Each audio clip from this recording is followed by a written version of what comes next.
Fun. There we go. Okay. Hello, everybody. So, my name is Whitney Freya, in case you did not know. And this is our monthly open studio Zoom that I pop on you. I do it pop up style because I tend to be kind of a freedom girl and currently traveling in Colombia in the summer. It's all about the weather and if I can paraglide or winter skiing. So everything becomes possible when I can do it pop up style.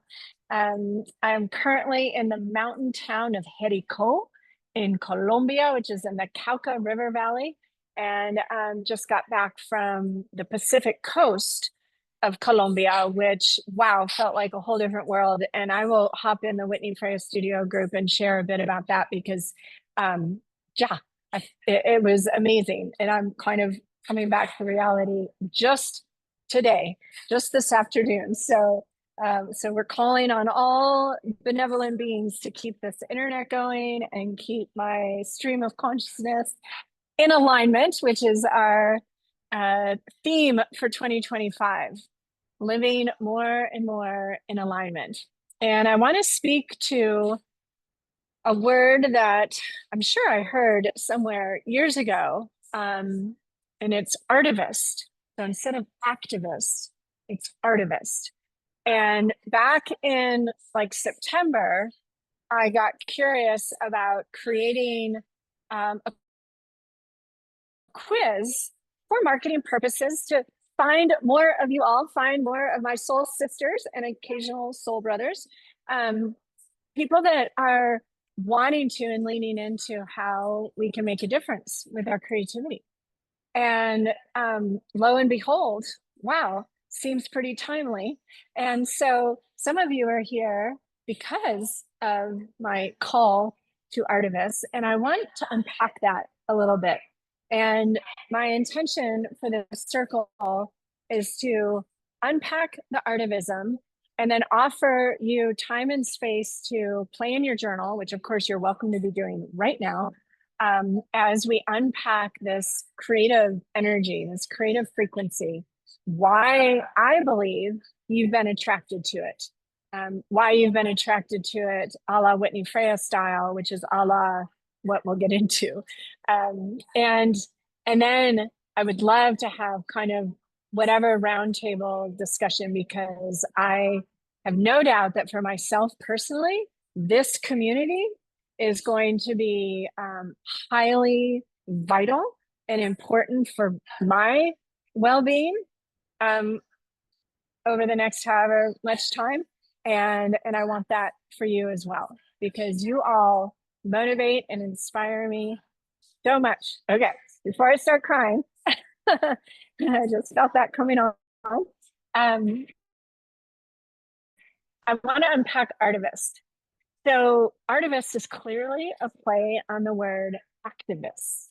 And activist, the part of that word that stands out for me is, of course, act, taking action. And I did not get around to researching what the avist, where that comes from.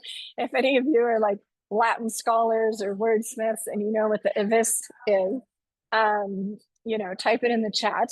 I'll get down there. But one of the things that we've been talking about on and off in this community, especially over the last couple of months, is that intense emotions, whether positive or negative, energy doesn't really have a hierarchy. Intense emotions are meant to inspire action. How many of you have done the Tara course? Just like raise your normal hand. Don't worry about clicking the hand. Okay. Right? Yeah. Okay. So Tara, you remember there was the one Tara, it was probably like black destroying Tara, that where we painted the vulture, right?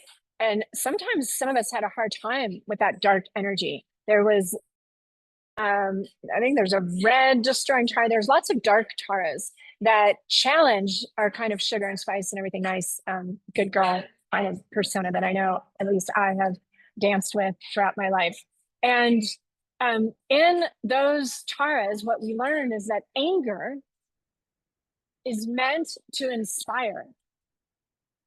Anger is not meant to drag us down into a pit of despair and zap us of all energy and life force and leave us suffering and clamoring for breath in the darkness. That's not what it's meant to do.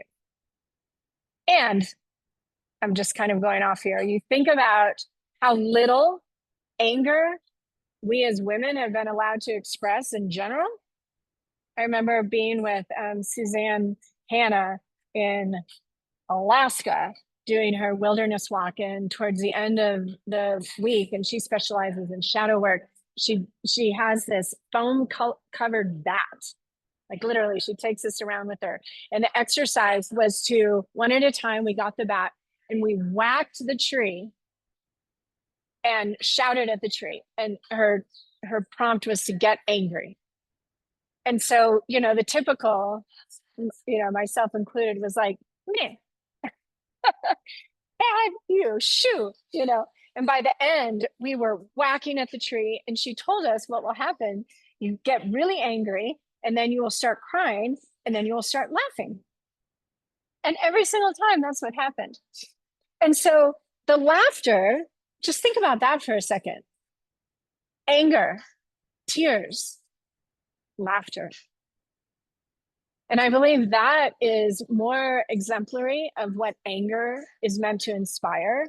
Anger, true anger, is meant to inspire action. It's meant to inspire you, which is spirit within. Like it's meant to animate you with a whole new energy that will motivate you through thresholds that maybe previously had you block, or limiting beliefs or cultural stories or whatever it is. It doesn't mean you stay angry, you stay inspired.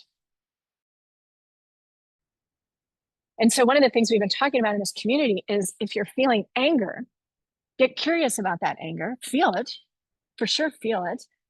Feelings are meant to be felt, and then they are emotions, they're meant to stay in motion. But is this anger pointing you in a direction of a change that you're meant to create, be a part of creation? Or is there something else that's got you even more angry that you're meant to be a part of? Pick one thing and be a creative force of change in that one area. So artivism is about harnessing this creative frequency that we each have, every single person. And the only reason you're here is because, whether consciously or unconsciously, you're being called to prioritize your creative frequency, to get to know it, to nurture it, to expand it, to share it, not to hide out, and not to keep it in the tidy little box that is the old story around creativity, which isn't good or bad, right or wrong, but it's not the current truth around creativity. The old story around creativity is that creativity is about creating product.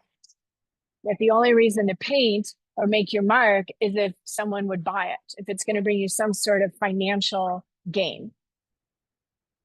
And we know that's not true.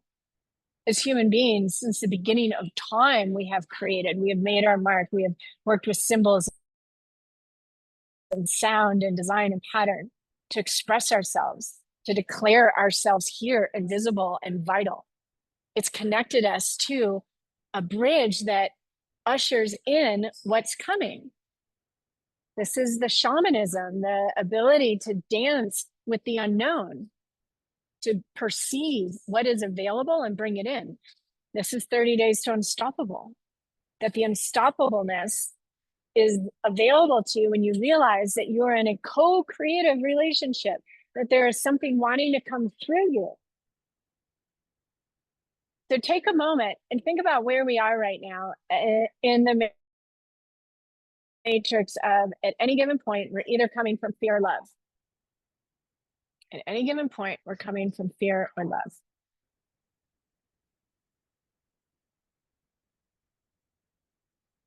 There is a lot of opportunity to tap in to the fear that's being pumped through all the different waves, right? It's easy to slip into that.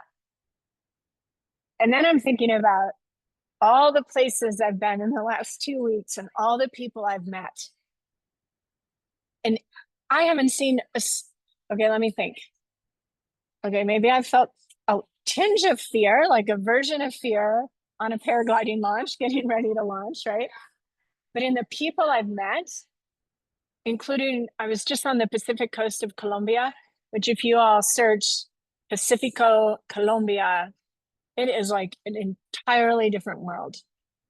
People there are living like it's like shanty town, shanty town, shanty town, and they're happy and they're kind, and it was safe there. There was so much love. So we have an opportunity, each of us, always in every single moment, to focus on to create more of whatever it is we want. And if you subscribe to the belief like I do, that we're infinite beings who come here to learn, and if we're trying to get the collective consciousness into a love-based reality rather than a fear-based reality, this is a pretty good cosmic 2x4 like way to motivate us to get there. Creativity only knows possibility. Like creativity wouldn't be creativity if it slammed the door shut or labeled something and called it done and we're doomed and that's it. It wouldn't be creativity. Creativity cannot coexist next to that harshness, judgment, criticism. And as an artivist, we're committed to creating more of what we desire, of allowing our creativity to be this frequency that magnetizes people into this energy of possibility. So artivists can show up in so many different ways. When you all share your musings in your art journal, your first layers of your painting, which for those of you new, our first layers are drips and squiggles and doodles, and they're hot messes. They're layers of color and stencils and mixed media, and we play and play and play without attachment to any product, just to get that creative frequency engaged. When you share your song, your drumming, your dancing, Mother Nature, when people see beauty, when they see something that's been created from the heart, that energy, that frequency is made visible. And it gives them an opportunity to choose. Right? And it's when the tensions and the contrast get so dramatic that people are aware of the choice, dramatically aware of the choice.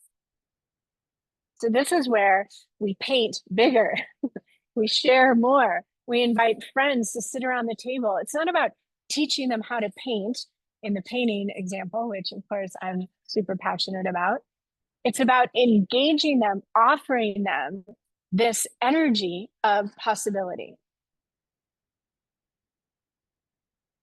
So artivist and artivism is an invitation that I want to explore with each of you, and that the creative frequency coaches and the creative frequency coaching training and the huge community, 600, 700 creatively fit, creative frequency, CCFC coaches are committed to being a part of this expansion of the creative frequency, sharing any which way but loose this belief and this experience, this reality that is the truth, that is change, that is possibility, that is hope. The only thing you've heard, the only constant is change. And we can hang on to that right now. So I want to invite you, if you did bring your journal and things, I will probably just speak and channel. My current favorite page in my journal is my jungle leaves. But so whatever color you have, if you have a blank page, I want to invite you to pick a color. If you're using paints or watercolors, acrylic, markers, pick a color that speaks to you, that you would eat right now, if you could. And begin to just make your mark. Like don't, whatever flows through, like, you know, if you're familiar with automatic writing, right? Where it's just writing words without any judgment. We're doing that with mark making, automatic mark making. And I want to offer some creative frequency to you, some creative truths.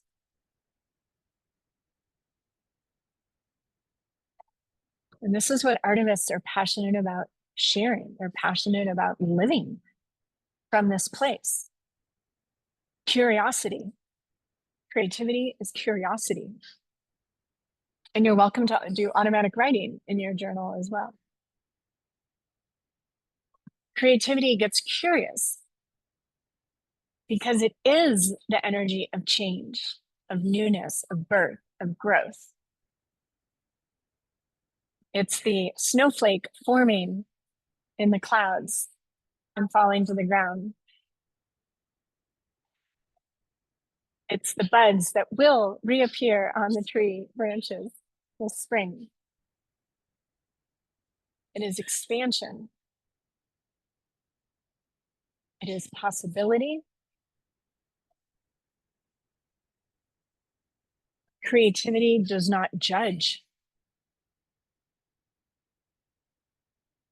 Some of you have memories and can think of creations you've had that at one point, oh my gosh, you just thought they were the worst thing ever and you were the worst thing ever. And you should just give it up and you're never going to be creative and you're never going to be artistic. And then you kept going, and now it's your favorite piece. We learn through contrast. Creativity shows us both what we want and what we don't want. Often we become more inspired or learn or stretch ourselves into new arenas because of what we learn that we don't want or we don't like. Sometimes I start my paintings trying to paint the colors I like the least to create the contrast. There is no hierarchy with creativity, which goes back to judgment. Hierarchy is an energy that is a choice that our Western culture chose when we moved away from the fire circles into rectangles. And there was the head of the table, right? Like Arthur's round table versus a corporate boardroom table. Hierarchy only exists if we give it hierarchy. That could be an interesting one to unpack with the current events. Energy doesn't know hierarchy. Energy doesn't judge. Energy is, creativity is. It's a constant.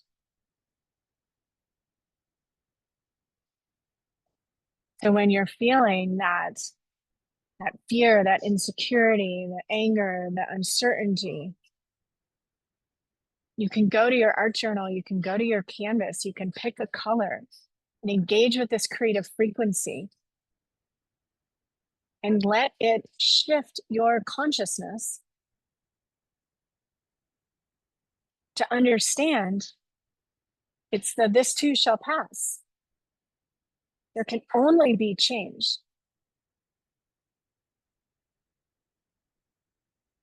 And change is created by consciousness.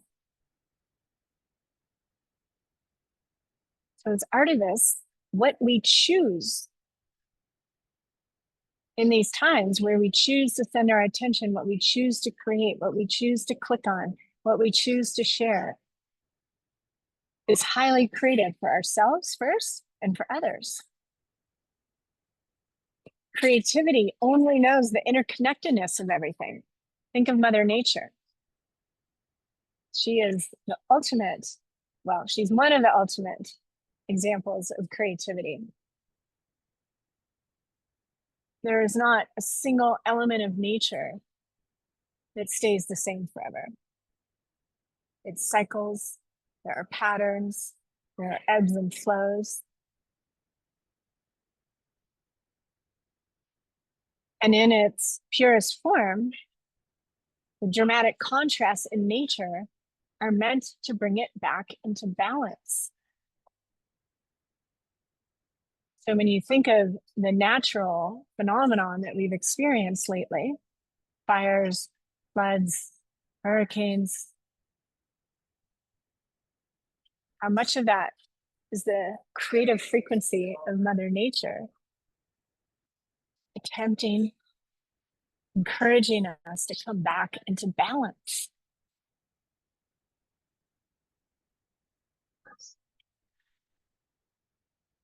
Creativity is a contrasting dance partner with consumerism. It's the creating from the inside out or searching from the outside to bring in.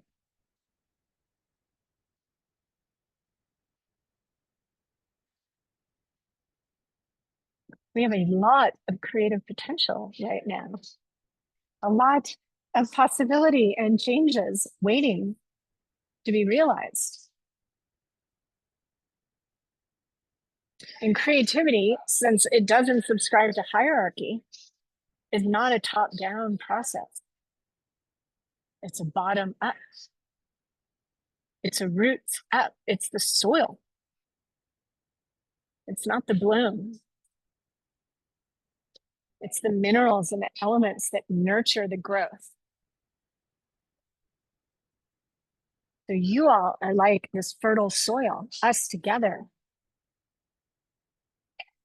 this fertile soil. What else is possible? That's what creativity asks. And then it gets curious. When things get dark, when things get ugly, it gets curious. It invites us to participate in the co-creation. Where am I conflicted? Where am I battling with myself? Where am I prioritizing? Da, da, da, da, da. And again, remember, creativity doesn't judge. We're humans. We've been raised in this culture. We chose to be steeped in a Western culture that is now showing us how unsustainable it is. And it's not tradition that's going to illuminate the path out. It's not holding on to what was. It's about bringing in the newness. We have so many more solutions and problems. That's what creativity knows to be true. It's what is true.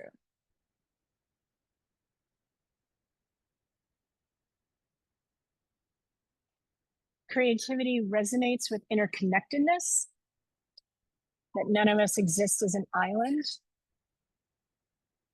It's the golden rule. It's the mycelium beneath the surface, connecting all living things. The web of life. It's the Shakti. It's feminine.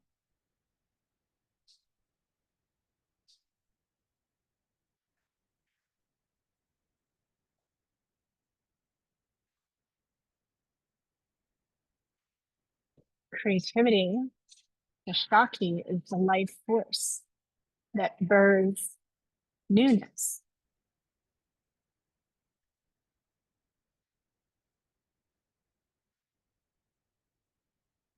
So you think of fears we've all had, and I've been having this conversation now, for almost 29 years. It'll be 29 years in May.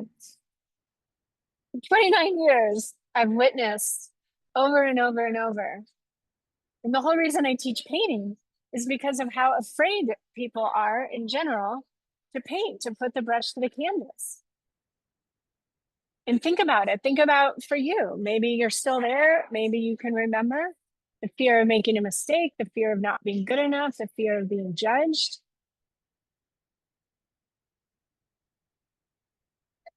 Because we were told that only some people, I was told, from just the collective, that only some people were born creative.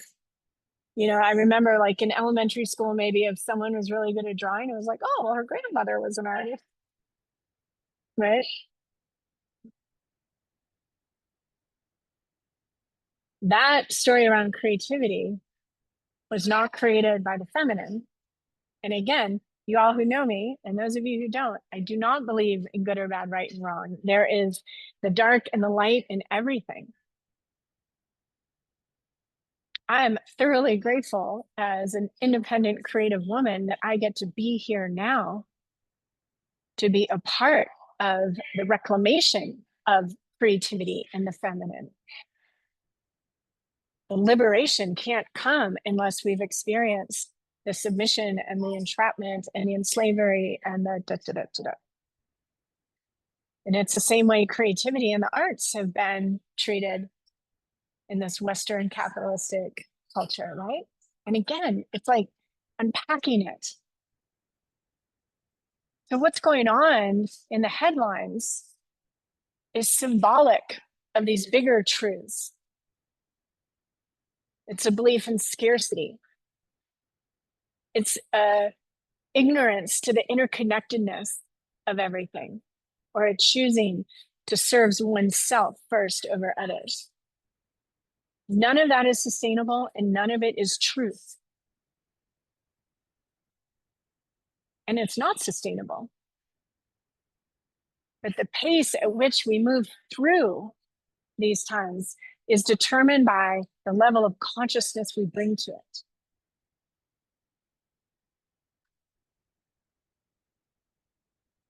I was listening to a podcast today that a member of our community, I don't think she's here, shared with me, sent me on WhatsApp. It's called The Emerald. And the latest episode is on the goddess. And he talks about the protocols and the devotion that one needs to really commune with the goddess in her true, authentic form. And I realized, for me at least, that my protocol, my devotion, my relationship with the divine feminine has been through my painting practice, the time at the canvas, to get to know myself as an infinitely creative being, to get to know myself as an expression of the Shakti. Going to the canvas when I feel small or scared, or when I left my marriage and was like, God, did I fuck everything up? And I'd go to the canvas and I'd emerge stronger and in my power. That's where I got to know like the feminine superpower, the feminine archetype, the feminine energy that is creativity, that is Mother Earth, that is the substrate. You'll hear him use that word, the entire universe. That's why we're attracted to this blending of spirituality and creativity, because it's the true nature of creativity, which is not about product. It's not about an assembly line. It's about knowing ourselves as our true nature. And that true nature cannot be contained. Creativity cannot be contained. It can't be limited. It can't be told, that's it. There's nothing left. You better stop. Go back into your cave, right?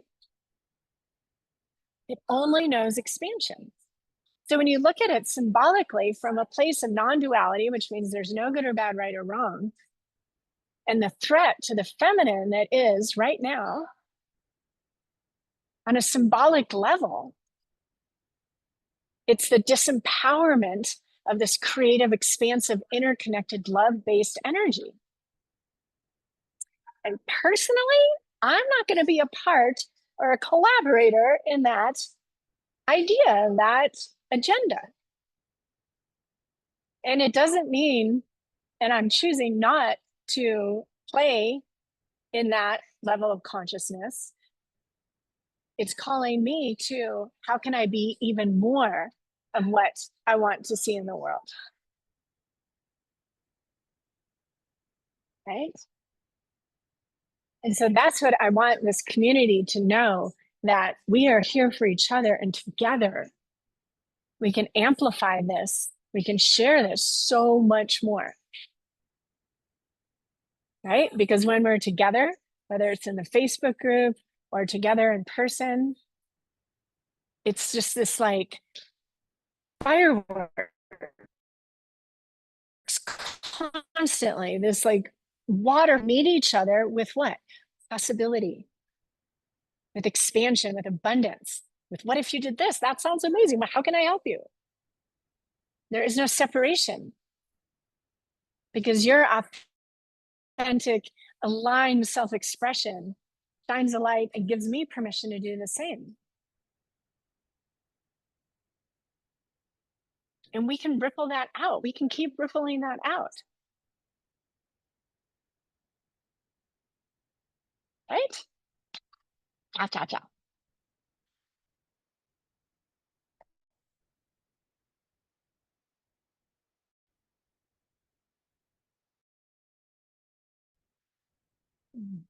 So this finishing things, it's not about being good at it, although you will get happier and happier with what you create, or you'll get more and more understanding. You'll get to know your own patterns and cycles more and more, right? I go through, so when I was getting ready for my first solo art show, I think it's been my only solo art show. Anyway, it was about 20 years ago. Actually, it was 10 years after I opened my art center. And I agreed to do it very last minute. And so I was painting at any given moment for like a month, at least 8 paintings at a time. And I would be working on one painting and just be like, whoa, I'm going to sell everything. People are going to freak out and da, da, da. And then I'd get to the next canvas and I'd be like, oh my God, I suck. No one's going to buy anything. And then I'd move to the next and be like, bam, this is fabulous. I'm channeling whatever. So then I got to the point where I got to witness the pattern, right? And I'm like, oh, I see. Haha, hi, you suck. Okay, right? Then we have patterns of it.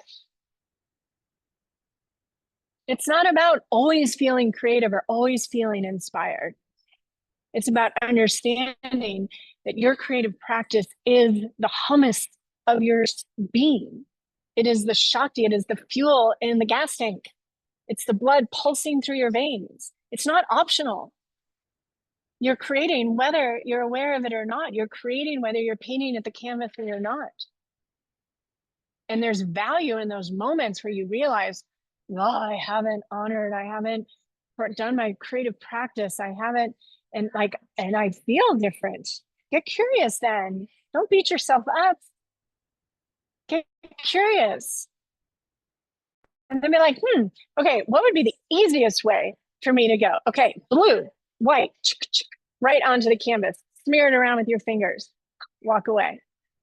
Could be 60 seconds. It's engaging with that energy. And then as you do that, what do you magnetize to yourself? Do you magnetize fears, scarcity? I can't, I'm not enough. No, you begin to magnetize like, what if? One step at a time. One step at a time, one day at a time, one brushstroke at a time. This is how we get through this,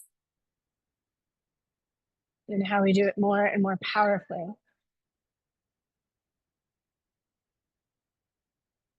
And regardless of whether you plug into this community or you find another one, like, do it in community, link arms with other people that are creating and honoring this practice. Right? We have these monthly gatherings. We have the Whitney Freya Studio group that I love checking in with. And then we have the creative frequency coaching training. The next one starts March 21st. This is for artivists. These are for people that are like, I don't know, but I do want to be a part of this. And I do know the value of creativity.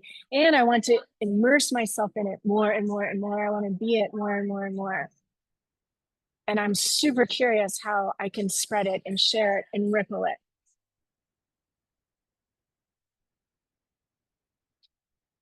And then the Rise Above group coaching that I do, that that I think we have enough people that need to start in March. So it's going to start in March. But that's a small group of people. We get together and we paint and we have the deep conversations and we emerge from those 8 painting sessions different. I emerged as the one ringing the bell for the Great Mother March. Holy camole. I had such a good thing happen with that today. I'll share later if we have time. And it's things like this artivism goes off the canvas, right? Like I'm pretty sure in my community, I'm going to start like a gardening Facebook group to help encourage people to garden and to plug people into people who are gardening, right? Because that gardening is, guess what? Highly creative and empowering and interconnected. So there's so many ways to manifest this. But first and foremost, it's an alignment with this energy. And it doesn't mean you can't stay informed and all the different things, but it's where are you being called to pour that creative attention and focus? And one step at a time, get curious about how you can be a part of the change. One step at a time. Creativity demands presence. Oh, that's a good one. Creativity demands presence. It can't give you the next spark of inspiration if you're thinking way down the road. And it's the same thing in life. We have to stay present. Anchor into truth. Truth, truth, truth. What is truth? And creativity is truth.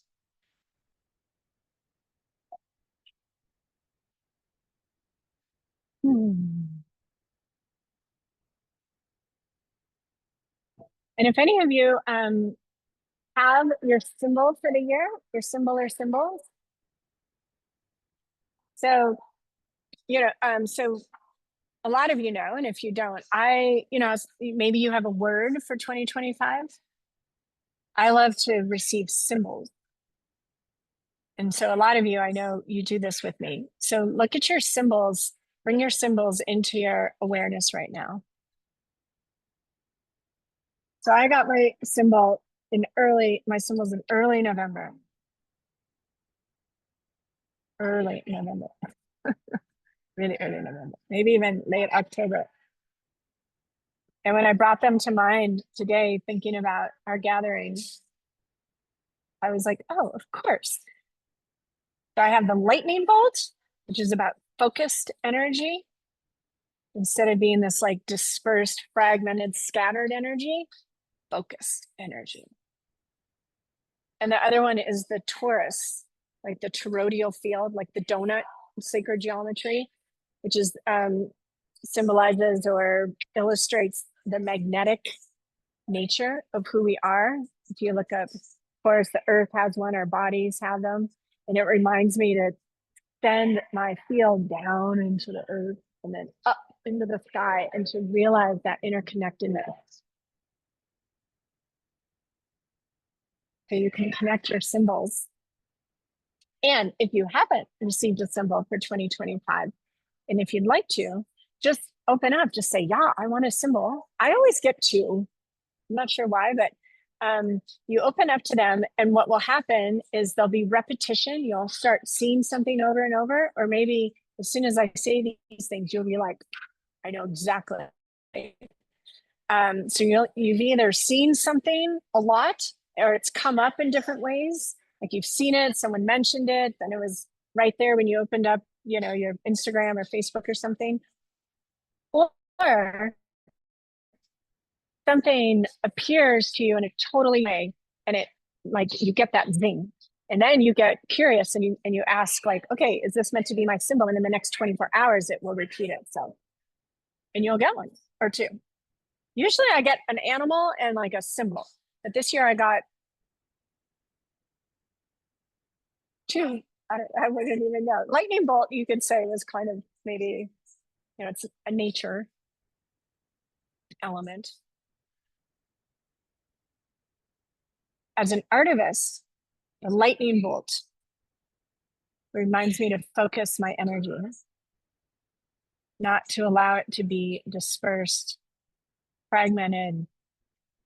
We all know that feeling, right? And then the Taurus is this reminder of this interconnection, the earth, the communities, the collective,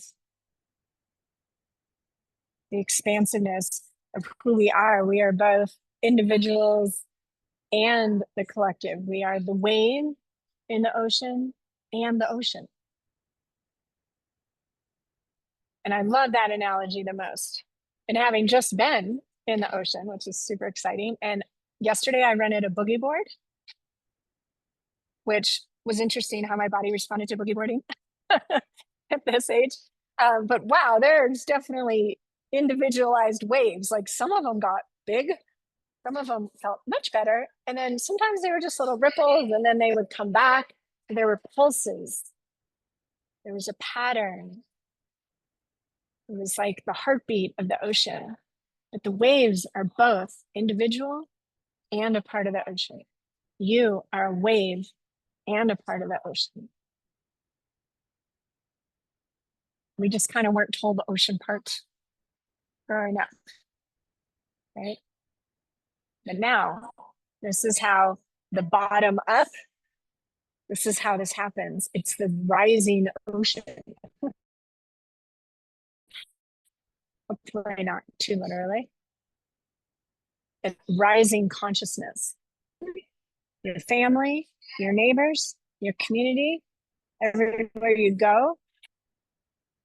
It's really powerful right now traveling. People are, where are you from? I'm like, Los Estados Unidos. They're like, join the club. No judgment. There's connection, there's community. It's global. None of us are alone.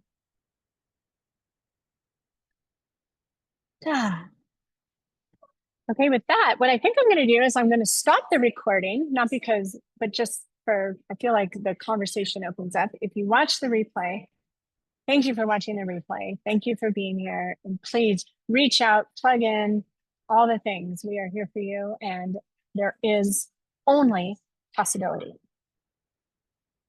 And so it is, and so